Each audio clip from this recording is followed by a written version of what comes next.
बिस्मिल्लाहिर्रहमानिर्रहीम। अस्सलाम वालेकुम। मैं हूं अज़मत मुस्तफ़ा और आप देख रहे हैं अज़मत लॉग व्लॉग। आज का हमारा टॉपिक ये है जी कि जब कोई एफ़आईआर होती है तो वो एफ़आईआर क्वैश किस तरह हो सकती है, ख़त्म किस तरह हो सकती है। और इससे जो मेन बात ये है, अगर एफ़आईआर में एक से ज़्यादा मुल्ज़मान हों और दौरान तफ्तीश अगर ये बात सामने आ जाए कि उनमें से कुछ मुल्ज़मान बेगुनाह हैं, तो क्या फिर भी एफ़आईआर क्वैश हो सकती है? क्या मुकम्मल तौर पे एफ़आईआर क्वैश हो सकती है?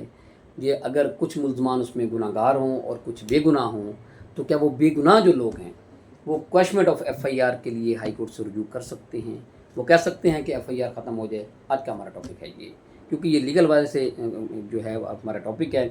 तो इसमें सबसे पहली बात ये है कि एक जो यहाँ पे मैं बात करना चाहूँगा कि जो लोग जो एफ़आईआर करवाते हैं, जो मुद्दई होते हैं, वो एफ़आईआर करवाते वक़्त अक्सर औक़ात हमने देखा है, जो हमारा रूटीन का काम है, हम अक्सर औक़ात देखा है वो एफ़आईआर दर्ज करवाते हुए एक जो मेन गलती करते हैं, जो सबसे बड़ी गलती करते हैं, वो ये करते हैं कि जब एक अगर उसमें से एक बंदे ने कोई जुर्म किया है, तो वो क्या करते हैं, वो कहते हैं जी कि अच्छा इसने जुर्म किया है, इसके भाई को भी रख लो मुल्ज़म, एज़ ए मुल्ज़म इसका नाम दे दें एफ़आईआर में, और इसके वालिद का भी दे दें, और फ़लाँ रिश्तेदार है और उनका जो फ़लाँ रिश्तेदार है उसके साथ हमारी ये मुखालफत है, तो ऐसा करें उसका नाम भी एफ़आईआर में लिख दें, उसको भी मुल्ज़म बना दें एफ़आईआर में।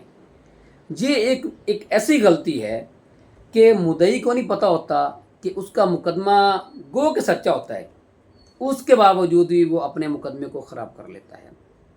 वो मुल्ज़म जो कि असल में मुल्ज़म होता है, जिसने जुर्म किया होता है, मुद्दई की इस गलती की वजह से वो मुल्ज़म भी बरी हो जाता है, अदालत में वो मुल्ज़म भी बरी हो जाता है। ये आपको एक लॉ की बात बता रहा हूँ, ये एक प्रैक्टिस की बात बता रहा हूँ जो कि हम देखते हैं, सुनते हैं, और हम कानून जो है वो यही है कि हमने अक्सर देखा है कि अच्छा वाला मुकदमा जो है, वो एक मुल्ज़म ने वाक़ई उसमें एक असल मुल्ज़म होता है जिसने ये जुर्म किया होता है, लेकिन मुद्दई की इस गलती की वजह से वो अपना मुकदमा ख़राब कर बैठता है।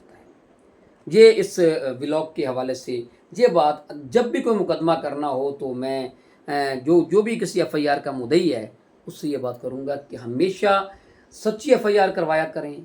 जिस मुल्ज़म ने जो जुर्म किया हो उसी के खिलाफ एफ़आईआर करवाया करें, उसके भाई को, उसके वालिद को, किसी रिश्तेदार को, या जिसके साथ आपकी मुखालफत है, उसको इस एफ़आईआर में उसका नाम बतौर मुल्ज़म देने की ज़रूरत नहीं है। आप ये गलत सोचते हैं कि जी हम जो मुखालफत जो है किसी बंदे से, तो हम उस लिहाज से उसकी मुखालफत इस एफ़आईआर के हवाले से हम उसके साथ मुखालफत में उसको ये नाम दे देंगे और हम उसको तंग करेंगे। ये आप गलत सोचते हैं। जो भी मुद्दई है, ऐसा नहीं करना चाहिए। अब हम टॉपिक की तरफ आते हैं जी कि जो मुल्ज़म होते हैं, उनमें से जो मुल्ज़म अगर बेगुनाह हो जाएँ, तो क्या वो एफ़आईआर क्वैश करवा सकते हैं? पहली बात ये है कि एफ़आईआर की क्वैशमेंट सिर्फ़ हाई कोर्ट कर सकती है। क्वैशमेंट ऑफ एफ़आईआर आप हाई कोर्ट में रिट के थ्रू जो है वो फ़ाइल कर सकते हैं। हाई कोर्ट इसमें देखती है कि क्या वाक़ई ही अगर एफ़आईआर की क्वैश का केस बनता है तो एफ़आईआर क्वैश हो जाती है। लेकिन जो ये हमारा टॉपिक है कि अगर कोई भी ऐसा मुल्ज़म जो कि दौरान तफ्तीश बेगुनाह हो गया है, वो एफ़आईआर में जो है वो मुल्ज़म था, लेकिन दौरान तफ्तीश वो बेगुनाह हो गया है, तो वो अगर हाई कोर्ट में रिट फ़ाइल करता है क्वैशमेंट के लिए, तो उसकी क्वैशमेंट नहीं की जाएगी। ना ही कानून जो इस बात को मानता है, ना ही अदालतें क्वैश करती हैं। उसकी रीज़न ये है कि एफ़आईआर क्वैश करने से पूरी एफ़आईआर क्वैश होती है। यानी कि वो मुल्ज़म जो उस तफ्तीश में गुनहगार भी है, तो उसकी हद तक तो उसको नहीं छोड़ा जा सकता ना। जो मुल्ज़म गुनहगार है उसको नहीं छोड़ा जा सकता। इसलिए जो मुल्ज़म बेगुनाह हैं, तो वो अगर ये कहें कि जी इस एफ़आईआर को क्वैश कर दिया जाए फॉर द रीज़न कि हम बेगुनाह हो गए हैं, तो कानून उसको नहीं मानता और ना ही वो एफ़आईआर क्वैश होगी। हाँ, उनकी हद तक रेमेडी क्या है, अगर वो बेगुनाह हो गए हैं दौरान तफ्तीश, तो वो ट्रायल कोर्ट में, अगर वो ट्रायलेबल है कि केस जो है वो मजिस्ट्रेट का है, तो वो 249A की एप्लीकेशन दे सकते हैं फॉर एक्विटल ऑफ एक्यूज़, और अगर वो सेशन ट्रायल है तो वो 265K की दरख्वास्त जो है वो दे सकते हैं फॉर एक्विटल ऑफ एक्यूज़्ड। तो ये तो उनका प्रोसेस है, लेकिन एफ़आईआर को क्वैश नहीं करवा सकते।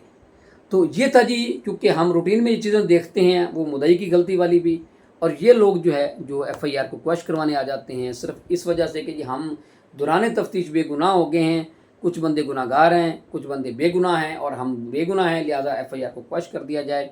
और ये भी बात ज़हन में रखिएगा, हाई कोर्ट ये भी डायरेक्शन नहीं देती कि इन बंदों का नाम जो है इसमें से निकाल दिया जाए, क्योंकि ये आपने एक्विट होना होता है फ्रॉम ट्रायल कोर्ट। आपको जो है ना वहाँ पे जाके आपको एप्लीकेशन देनी होती है और ट्रायल कोर्ट ने आपको एक्विट करना है और उसका फैसला करना है कि क्या वाकई इनकी एक्विटल बनती है कि नहीं बनती। तो दूसरी बात एक और भी है कि पुलिस की सिर्फ इन्वेस्टिगेशन पे, उनके ओपिनियन पे अदालतें फैसला नहीं किया करती। ये नहीं है कि अगर पुलिस कह दे कि ये बेगुनाह है और अदालत उस पर उनको बरी कर दे, ये भी नहीं हो सकता। अदालत अगर देखती है कि ये कुछ बहुत सा ऐसा मटीरियल है कि जिस पे इसको शहादत पे देखा जाएगा उसको, तो फिर वो एप्लीकेशन अगर मुलज़म देता भी है बरी होने की, अदालत खारिज कर देती है। ये था हमारा आज का टॉपिक। इस वाले से मैं उम्मीद करता हूँ आपको कुछ ना कुछ का ये असर होगी।